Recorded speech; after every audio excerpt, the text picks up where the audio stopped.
kesempatan kali ini saya akan melakukan proses wawancara dengan kepala sekolah. Beliau kepala sekolah SD Negeri Sidakaya 07 Kecamatan Cilacap Selatan, Kabupaten Cilacap, yang bernama Ibu Marlina SPD SD. Assalamualaikum Bu Marlina. Waalaikumsalam. Gimana kabarnya Bu? Sehat? Alhamdulillah sehat, Pak Bia sehat. Alhamdulillah Bu. Pertama saya ucapkan terima kasih sekali atas waktu yang diberikan pada saya, dan mohon maaf bila mana hari ini mengganggu tugas-tugas dari Ibu. Saya sekali lagi mohon maaf yang sebesar-besarnya. Nanti saya akan melakukan wawancara kepada Ibu mengenai keputusan-keputusan yang ada di sekolah yang menyangkut dengan dilema etika di dalam pengambilan keputusan. Nanti ada beberapa pertanyaan Bu yang akan saya sampaikan kepada Ibu. Saya langsung saja Ibu. Ya. Pertanyaan pertama, selama ini bagaimana Ibu, Bu Marlina, dapat mengidentifikasi kasus-kasus yang merupakan dilema etika atau bujukan moral? Ya, baik. Selama ini ketika dalam melaksanakan pekerjaan saya tentunya ada kendala, masalah atau polemik yang terjadi di sekolah yang berkaitan dengan dilema etika maupun bujukan moral.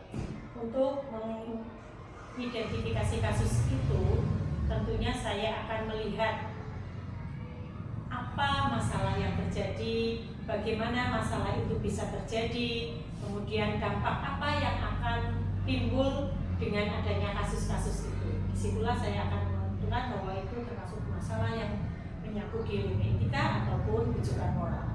Gitu Bapak.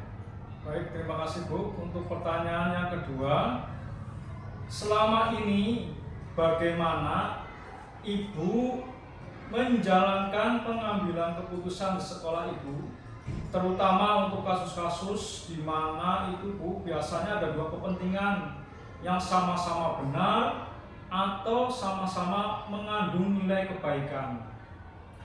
Ya, ini pertanyaan yang sangat sulit ya. Seringkali itu terjadi ya.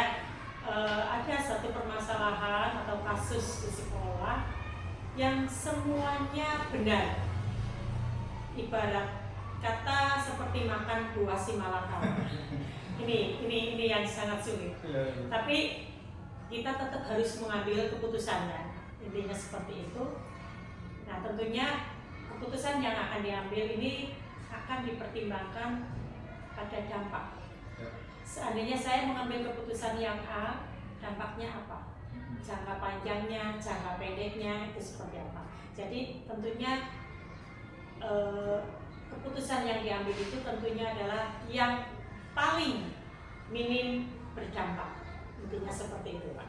Ya, itu saja ya. Jadi harus betul-betul diteliti, jangan sampai kita salah langkah karena takutnya ini baik kok, tidak. Nah, begitu ya. Jadi tadi seperti makan buah si malakama, memilihnya itu sangat sulit. Tetapi kita akan tetap memilih meminimalisir dampak yang ada. Iya. Baik Bu, berarti meminimalisir jangan sampai terjadi yang besar ya. Iya, gitu ya. memperbesar masalah. Iya. Untuk pertanyaan ketiga Bu, langkah-langkah apa atau prosedur seperti apa yang biasanya Ibu Marlina itu lakukan selama ini untuk kasus-kasus itu? Ketika ada kasus atau konflik atau terjadi masalah, tentunya yang pertama ketika kita mendengar atau laporan ya seperti ini begini, pasti saya akan mencari betul atau tidaknya informasinya dari siapa, apakah dari sumber yang terpercaya atau tidak, apakah itu bisa ditindaklanjuti atau tidak, atau itu hanya hoax saja. Nah, tentunya harus kita teliti betul-betul, jangan sampai ketika kita mendapat laporan atau informasi kita langsung ambil tindakan tanpa memperhatikan latar belakang atau akar masalah yang sebenarnya. Gitu kan. Oke, terima kasih. Untuk selanjutnya Ibu, pertanyaan yang keempat, Ini semua insya Allah ada 8 pertanyaan, Bu. Ya, nggak apa-apa. Mudah-mudahan bisa menjawab semuanya. Pertanyaan yang keempat, hal-hal apa saja yang selama ini Ibu anggap efektif dalam pengambilan keputusan pada kasus-kasus dilema etika? Yang cara efektifnya gitu, Bu. Dilema etika. Tentunya yang pertama akan saya lakukan ketika menindaklanjuti kasus yang berkaitan dengan dilema etika adalah memanggil ya, menanyakan, kemudian mencari kebenaran, kemudian kita juga kalau memang itu benar-benar terjadi, kita harus bisa mengambil kebijakan. Jangan sampai dengan adanya kasus ini kemudian melebar atau melibatkan pihak-pihak yang tidak seharusnya terlibat. Jadi seperti itu Pak biasanya. Kalau itu menyangkut perorangan, tentu akan saya ya face to face lah kita seperti itu. Jadi tidak harus kita omongkan kemana-mana, ya, tapi kita selesaikan dulu dari hati ke hati. Berarti adanya kolaborasi ya? Ya pasti. Lanjut Bu, untuk pertanyaan kelima, hal-hal apa saja yang selama ini menjadikan atau merupakan tantangan di dalam pengambilan keputusan dilema etika itu? Tantangannya apa? Dilema etika kalau kasusnya itu betul-betul kasus yang jelek, kasus yang buruk, itu bisa ya kita bisa langsung ini melanggar pasal ini ya, undang-undang ini kita sangat mudah. Tetapi kalau kasusnya itu berdampak pada yang baik, tetapi itu melibatkan atau mengganggu situasi dan kondisi atau kegiatan di sekolah, ini yang sulit. Kita betul-betul harus sangat-sangat berhati-hati seperti yang di awal saya sampaikan tadi, makan buah si malakama. Tetapi apapun kalau memang itu harus dipilih, ya tetap harus diambil keputusannya dengan mungkin ada sedikit catatan-catatan, ada kebijakan-kebijakan yang harus kita berikan kepada orang yang berkaitan tersebut. Ya. Ketika dari mengalami kasus itu, ketika ada permasalahan kasus, kira-kira dari Ibu itu ada jadwal tertentu nggak Bu? Kalau ada kasus itu terus keputusannya dijadwalkan apa memang fleksibel atau bagaimana? Ya, kalau ada kasus, kemudian saya jalan nanti tanggal sekian seperti sidang di pengadilan kayaknya tidak ya. Okay, ya. Kalau di pengadilan kan tanggal sekian harus datang untuk mediasi, ini tanggal sekian nanti kayaknya tidak, tapi kita fleksibel sesuai dengan kegiatan yang ada di sekolah. Kemudian biasanya kita menggunakan waktu-waktu yang senggang, waktu-waktu yang ada, yang penting tidak mengganggu proses pembelajaran. Karena kita di sekolah berhadapan dengan anak-anak, ya, jadi kita tetap harus. Selain itu kegiatan guru dengan kepala sekolah juga kadang-kadang berbenturan. Kalau saya jadwalkan tanggal sekian nanti kita akan membicarakan kasus ini dengan langkah-langkah begini, kayaknya seringnya tidak pas. Kalau pengadilan kan tidak mau tahu, mereka jadwal harus datang gitu. Ya, betul sekali Bu, luar biasa jawabannya Bu. Jadi tidak ada jadwal ketika ada permasalahan langsung ya Bu. Ya, oke, luar biasa. Masalah langsung kita tangani, selama itu makin baik terselesaikan itu makin cepat makin baik. Sekarang pertanyaan yang ketujuh Bu. Adakah dari permasalahan kasus-kasus tadi tersebut antara dilema etika tadi, ada nggak Bu faktor-faktor yang mempermudah atau yang membantu Ibu dalam pengambilan keputusan? Dalam semua kasus pasti adalah ya jalan keluar. Sesulit apapun masalahnya pasti ada jalan keluar. Nah, yang membantu atau mempermudah penyelesaian kasus ini adalah dari orang yang bermasalah. Pertama, kalau mereka itu kooperatif, mau diajak atau mendengarkan atau mau berdiskusi tentang kasusnya, kemudian mencarikan jalan keluarnya, insya Allah masalah itu akan segera terselesaikan. Seandainya susah, kita di sekolah ini adalah teamwork. Jadi satu tim yang harus saling bekerja sama. Mungkin ketika saya tidak mampu, kita punya orang lain yang dianggap bisa, mungkin dia tidak mau menyampaikan kepada saya karena ada faktor-faktor yang lain. Mungkin saya bisa minta bantuan teman atau mungkin atasan saya atau siapa yang bisa lah kira-kira membantu terkait dengan kasus yang dihadapi. Baik Bu, ini pertanyaan terakhir. Ya. Dari semua hal yang telah disampaikan oleh Ibu Marlina tadi, pembelajaran apa yang dapat Ibu petik Bu dari pengalaman Ibu mengambil keputusan dilema etika? Pembelajaran apa Bu? Pengalaman yang bisa diambil? Pengalaman pasti ya, ini pengalaman adalah guru yang paling baik. Oh ya. Dengan adanya kasus-kasus dilema etika ini, satu, untuk introspeksi diri saya sendiri sebagai pimpinan, jangan sampai saya salah dalam mengambil tindakan. Jangan sampai saya, apalagi ini terkait dengan etika seseorang, apalagi ini dengan kepribadian seseorang, ini tentu saya harus lebih hati-hati. Walaupun kita sebagai manusia itu pasti tidak lepas dari kesalahan, kekurangan. Nah, itulah kekurangan-kekurangan itu menjadi pertimbangan berikutnya jika terjadi hal-hal yang seperti itu atau terjadi kasus-kasus seperti itu. Kalau pernah saya mengambil tindakan atau keputusan yang salah, jangan sampai diulang lagi. Ya. Itu seperti itu. Biasanya pengalaman lah ya, menjadi guru yang terbaik. Oke. Jadi merefleksikan diri ya. Iya, pasti. Baik Bu, dari jawaban Bu tadi sungguh luar biasa. Saya puas sekali dan ini merupakan suatu pemahaman dan menambah wawasan, pengetahuan apa yang disampaikan oleh Ibu Marlina. Jelas pasti menambah diri saya di dalam pemahaman tentang kebijakan pengambilan keputusan dilema etika sebagai seorang pemimpin Bu. Terima kasih sekali lagi Bu atas jawabannya dan terima kasih atas kesediaan waktunya yang hari ini Ibu bersedia untuk saya wawancarai, dan mohon maaf bila sekali lagi mengganggu tugas-tugas Ibu hari ini. Terima kasih dan semoga apa yang Ibu sampaikan bermanfaat bagi kita semua. Demikian wawancara saya dengan Ibu Marlina, Kepala Sekolah SD Negeri Sidakaya 07, Kecamatan Cilacap Selatan, Kabupaten Cilacap, sebagai tugas demonstrasi kontekstual modul 3.1 pengambilan keputusan dengan nilai kebajikan dilema etika. Terima kasih. Wassalamualaikum warahmatullahi wabarakatuh. Terima kasih Bu.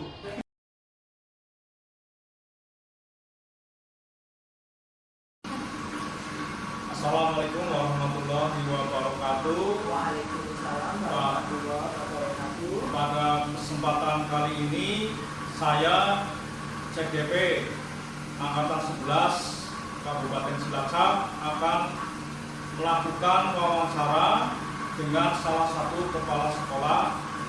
Beliau Kepala Sekolah SD Negeri Sidakaya 09, Kecamatan Cilacap Selatan, Kabupaten Cilacap.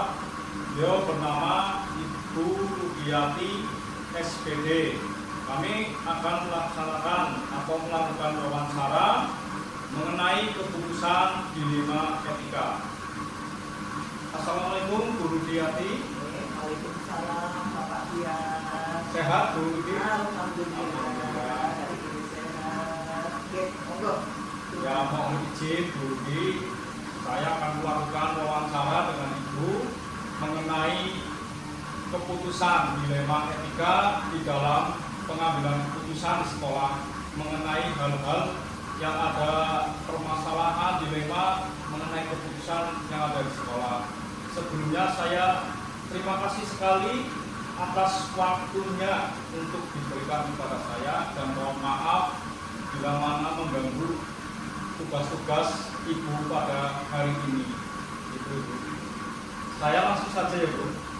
Silakan. Pertanyaan yang pertama yaitu, selama ini bagaimana Ibu dapat mengidentifikasi kasus-kasus yang merupakan suatu dilema etika atau bujukan moral Bu?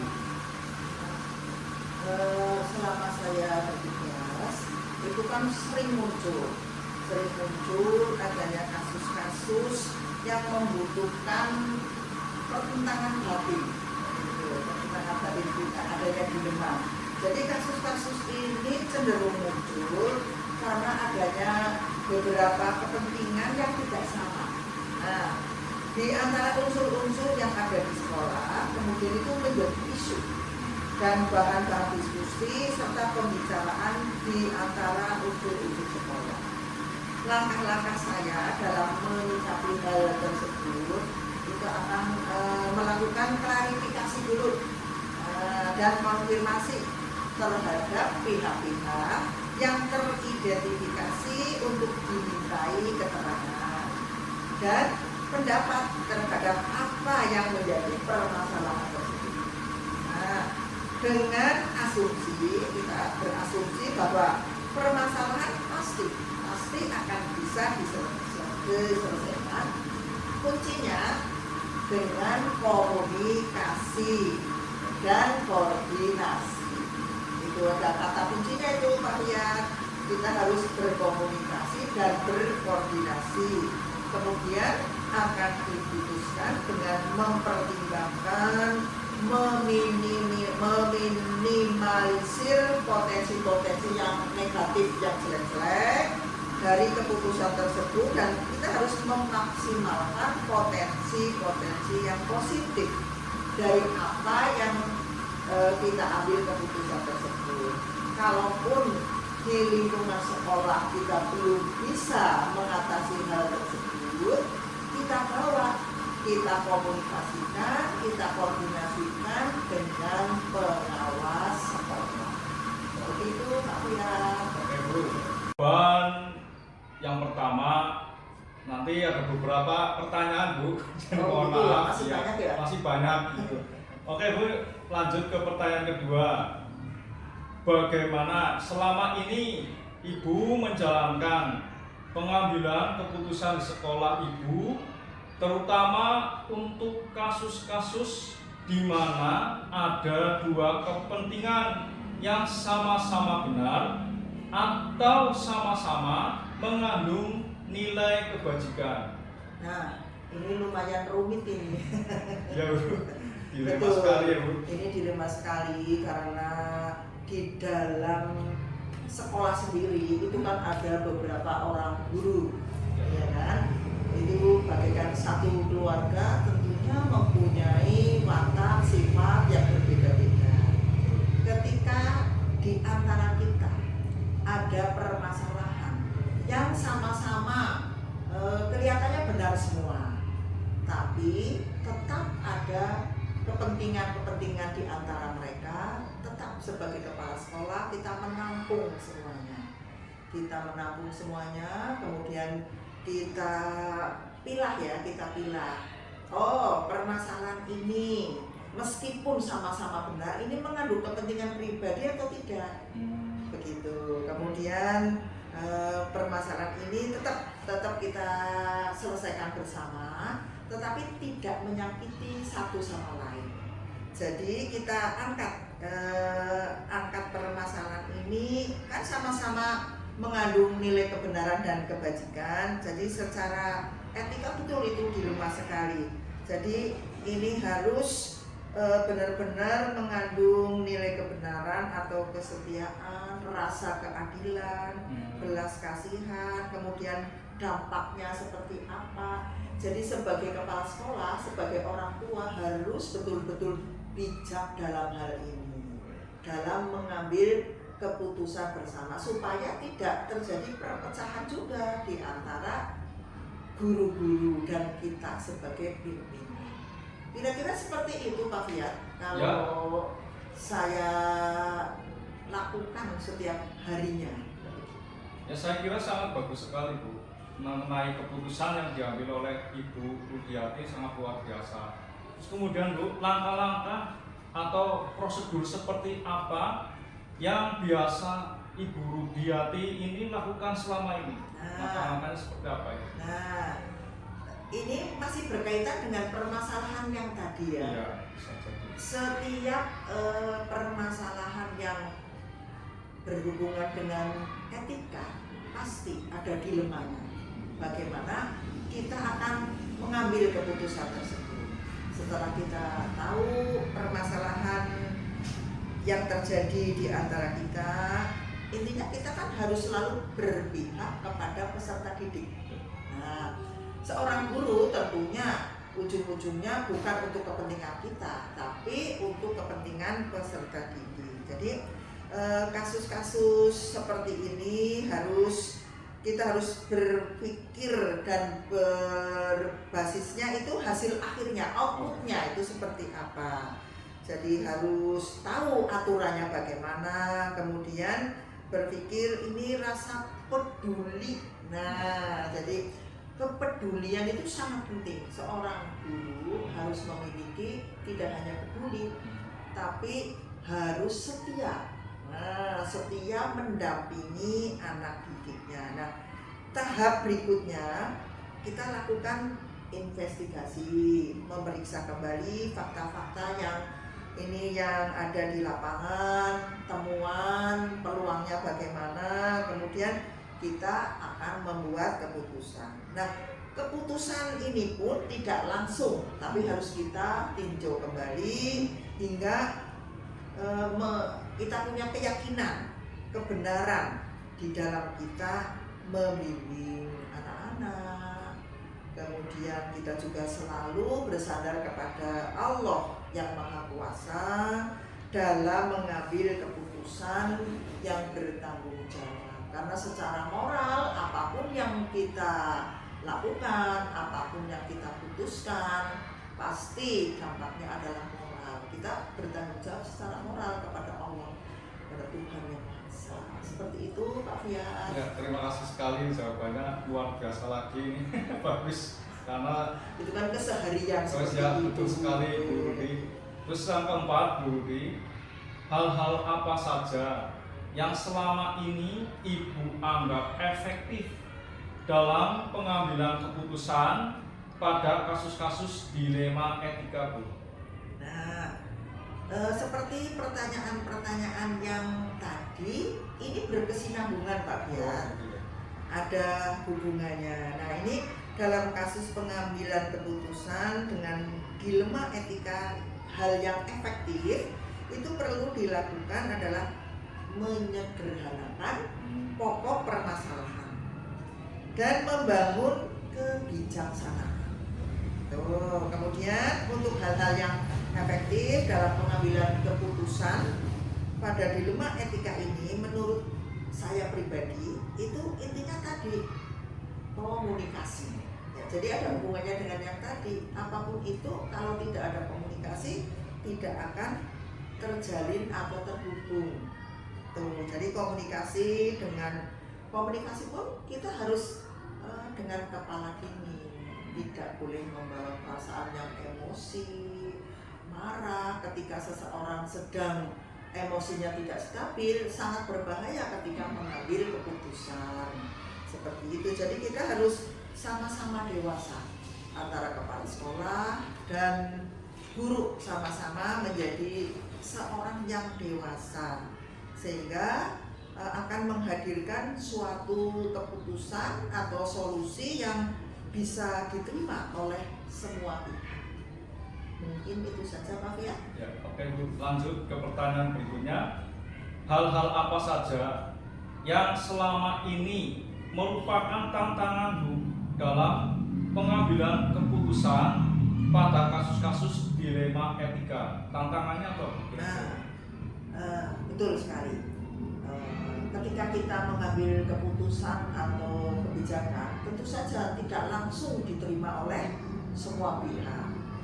Pasti itu selalu ada tantangannya yang tidak menerima sepenuhnya. Nah, proses untuk dapat memahamkan, sebagian orang untuk secara ikhlas menerima dan menjalankan keputusan itu yang menjadi sebuah tantangan besar.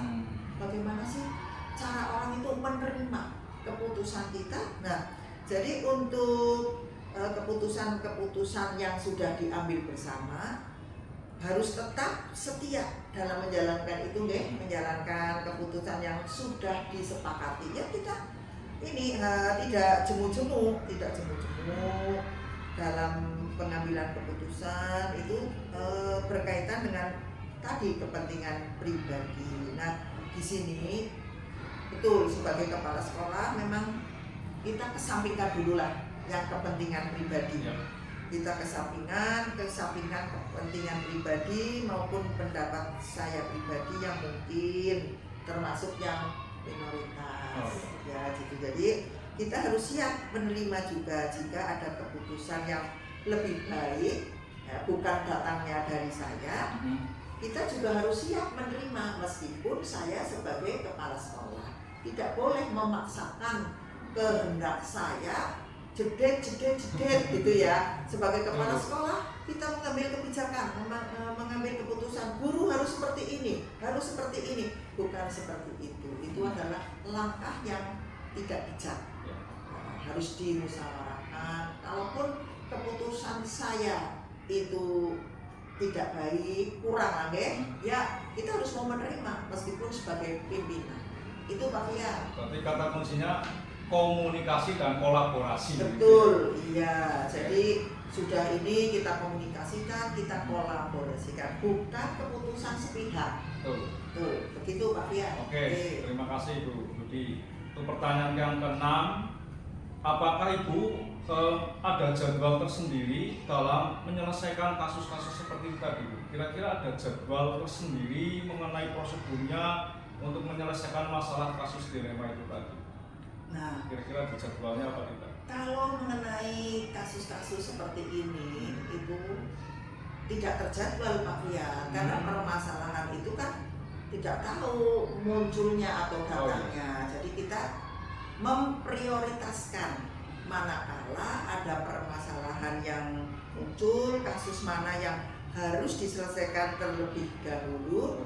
Itu secepatnya tergantung dari jenis kasus dan pentingnya kasus tersebut diselesaikan secepatnya. Supaya apa? Supaya tercipta lingkungan sekolah yang sehat, kondusif buat semua warga sekolah. Tidak hanya bagi kepala sekolah dan guru, warga sekolah, anak-anak, kemudian orang tua yang sering berdatangan, kemudian penjaga kantin, penjaga itu kan warga sekolah. Jadi harus kondusif semuanya. Begitu. Baik Bu, langsung ke pertanyaan 7.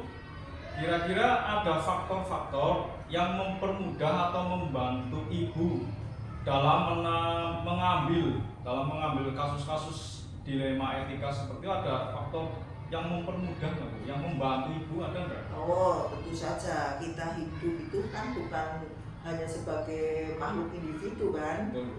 Kita itu sebagai makhluk sosial tak lepas dari orang lain. Tentu saja ketika saya mengalami dilema seperti ini, saya pasti akan berdiskusi, meminta pendapat dengan senior saya, sesama teman kepala sekolah.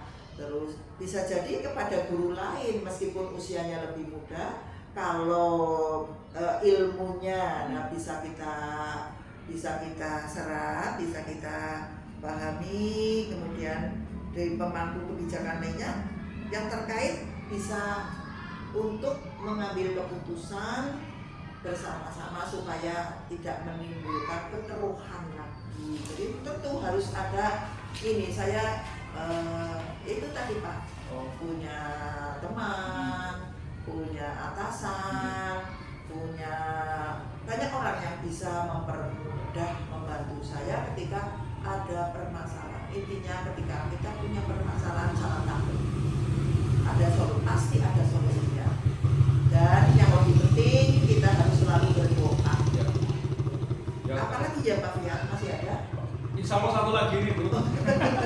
Satu lagi, yang pertanyaan 8 ini paling terakhir. Dari semua hal yang telah disampaikan Ibu Rudiati tadi, pembelajaran apa yang dapat Ibu petik Bu dari pengalaman Ibu dalam pengambilan keputusan dilema etika Bu? Ini memang dari pengalaman keseharian kita selalu, untuk orang hidup pasti punya permasalahan, apalagi tentang etika. Nah ini kita ambil pelajarannya. Jadi sebagai seorang kepala sekolah, seorang pemimpin kan membawai guru-guru, Nah guru-guru juga seorang pemimpin membawai anak-anak kita. Yang jelas kita itu ketika ditempa dengan berbagai permasalahan, pasti akan menemukan kebijakan yang terbaik. Supaya apa? Semua pihak bisa menerima secara bertanggung jawab, menerima tanggung jawab, kemudian hak-haknya, gitu ya, hak-haknya juga tercukupi dengan baik. Tidak hanya kita menuntut kewajiban, tapi hak-haknya juga kita pedulikan, menimbulkan rasa yang luas tanpa ada merasa yang terintimidasi. Gitu. Jadi kebijakan-kebijakan tadi yang dilema-dilema ini ya, oh itu berhubungan sekali dengan perasaan. Karena jadi dalam proses pengambilan keputusan ini kita memang diminta untuk benar-benar menjadi sosok pemimpin yang harus bijaksana. Karena ketika kita mendapatkan kasus-kasus yang sama-sama benar, sama-sama baik, kita harus pandai-pandai menempatkan diri untuk mengambil posisi agar tidak apa merugikan siapapun di sini. Itu intinya begitu, Pak Biar. Terima kasih sekali atas jawaban dari Ibu Rudiati, menambah wawasan bagi saya, menambah pengetahuan tentang kepemimpinan baik di sekolah maupun di kelas.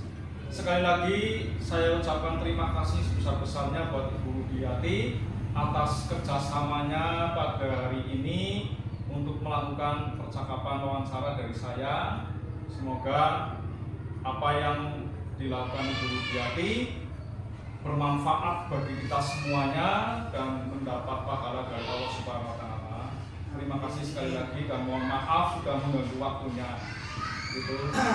Ya Pak ya, saya juga selalu belajar. Gitu. Jadi merefleksi diri, intinya sama-sama kita saling merefleksi supaya ya itu berjalan dengan seimbang lagi.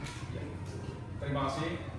Demikian tugas mengenai wawancara, percakapan mengenai nilai-nilai kebijakan keputusan dilema etika bersama Ibu Rudiati, Kepala Sekolah SD Negeri Sidaraya 09, Kecamatan Cilacap Selatan, Kabupaten Cilacap. Salam guru penggerak. Terima kasih. Salam.